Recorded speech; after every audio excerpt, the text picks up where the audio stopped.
Para construir uma tabela verdade, existem algumas regras. Então, assim, cada coluna representa uma fórmula atômica e um conectivo. A quantidade de linhas ela é formada por 2 elevado a n, sendo n número de fórmulas atômicas distintas.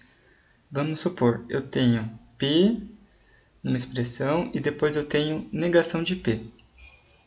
Eu conto uma vez só. Tá? Pode aparecer 5 P's ali.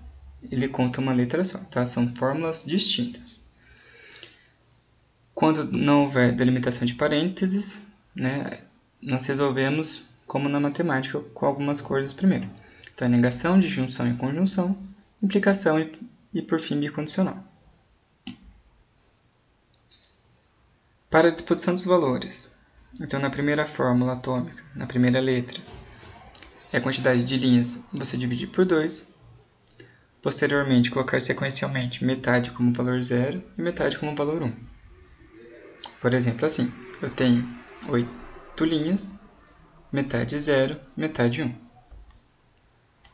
Na segunda fórmula atômica, dividir a quantidade de linhas em 4 e colocar o resultado dessa divisão de forma alternada até preencher a tabela.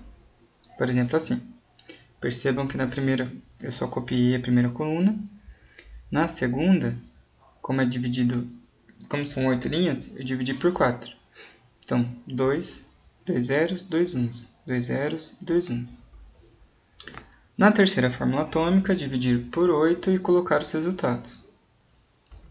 Então, 0 e 1, 0 e 1, 0 e 1, 0 e 1.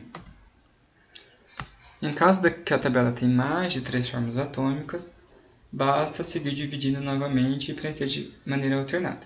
Tá? Então, se minha tabela tem 16, então você tem que dividir primeiro por 2, por 4, por 8 e depois 16. A última fórmula distinta, ela sempre vai ser alternada. 0 e 1, 0 e 1, 0 e 1. Tá? A última fórmula na sequência que aparece, não a última que está no final da expressão. Nos casos de letras iguais, os valores são sempre os mesmos. Se na primeira letra P você colocou 4 zeros e 4 uns, nas próximas serão os mesmos valores. Vamos aos exemplos. Dada a fórmula P ou Q implica em não P, que implica em Q e P. Vamos montar a tabela. Então, nós dividimos, né, todas em colunas. Como eu tenho só duas fórmulas atômicas, são 4 linhas. 2 elevado a 2, 4. Distribuir os valores. Na primeira coluna, 0, 0, 1 e 1, porque é a primeira letra que aparece. E o Q, 0, 1, 0, 1, que é a segunda. Lembra que a última letra distinta é sempre alternada. O que nós vamos resolver primeiro? Os parênteses. Então, vamos resolver a segunda coluna, né, P ou Q, que como aqui é 0 e 0, fica 0, o restante fica 1. E a penúltima coluna aqui, Q e P, que fica tudo 0, exceto a última linha, 1 e 1. Posteriormente, nós vamos utilizar a coluna resultado do P ou Q, que implica nessa negação de P aqui. É o que está em azulzinho. Então, qual que é o resultado? De 0 que implica em 1 é verdadeiro. De 1 que implica em 1 é verdadeiro. De 1 que implica em 0 é 0. E de 1 que implica em 0 é 0. Agora, para chegar nessa última implicação aqui do final, quais colunas nós vamos usar? Essa que está em amarelo aqui da implicação e o resultado do Q e P.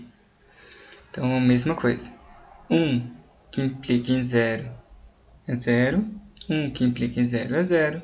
0 que implica em 0 é 1. E 0 que implica em 1 é 1. Então, essa coluna vermelha é o nosso resultado final. Vamos para um outro exemplo. P ou negação de R implica em Q e negação de R. Vamos distribuir os valores. Então, P 0, 0, 0, 1, 1, 1. R divido, como são 4, divido 4, né? Lembrem, divido, né? E fica 2, 2, 2, 2. Lembram lá no começo que eu falei que sempre começa com 0? Percebam que sempre meus exemplos vão começar com 0. Só que aqui eu estou negando R. Então eu fiz direto. Além de eu colocar 0, 0, 1 e 1, como eu estou negando, o que é o oposto, eu coloco 1, 1, 0, 0. E aqui no Q, 0, 1, 0, 1. Última letra distinta. Resolva os parênteses primeiro. P ou negação de R, que eu tenho esses valores. Então, quando ambos forem falsos, será falso, caso contrário é verdadeiro. E Q e negação de R só é verdadeiro na segunda linha, que os dois são verdadeiros, e na sexta linha, em que os dois são verdadeiros.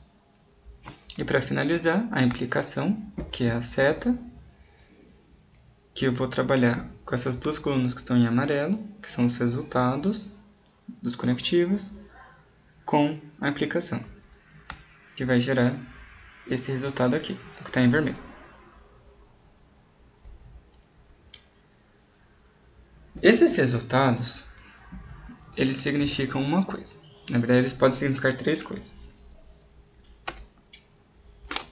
Então assim, quando a gente analisa uma coluna final, resultante, sem erros, não erramos em nada, ela pode ser uma tautologia, uma contradição ou uma contingência. Quando ela for totalmente verdadeira, só ter número 1 na coluna final, de resultado, que ela sempre é aquela última que a gente resolve, ela vai ser uma tautologia. Sempre que ela der 0, ela vai ser uma contradição. E quando ela possuir valor verdadeiro e falso, alternado, ela é uma contingência. Então, voltando aqui no exemplo. Esse daqui, a coluna final, que é a que está em vermelho, é uma contingência, porque tem 0 e tem 1. Outro exemplo também. Vamos voltar no outro exemplo. Também é uma contingência. Mas apareceu apenas um número 0, por exemplo. Na minha coluna tem 8 linhas, só apareceu um 0. É contingência. Tá? Não necessariamente tem que ser metade, metade. Apareceu um valor diferente, é contingência. Então, tautologia é quando todas são verdadeiras. Nesse caso, P e negação de P. Na verdade, eu estou negando essa expressão. Tá? Quando eu nego por fora, tá? Eu não estou negando isso daqui. Porque esse princípio aqui, lembra que é o princípio da não contradição. P e não P pode não existir. Só que quando eu nego ele é verdadeiro. Ó. Eu tenho P e não P. Aqui o valor deu 0. Como eu estou negando essa expressão, ele dá 1. Nesse caso dessa fórmula aqui, ó, ela é uma contradição, sempre vai dar 0. E a contingência são os valores que nós já vimos nos outros exemplos. Tá?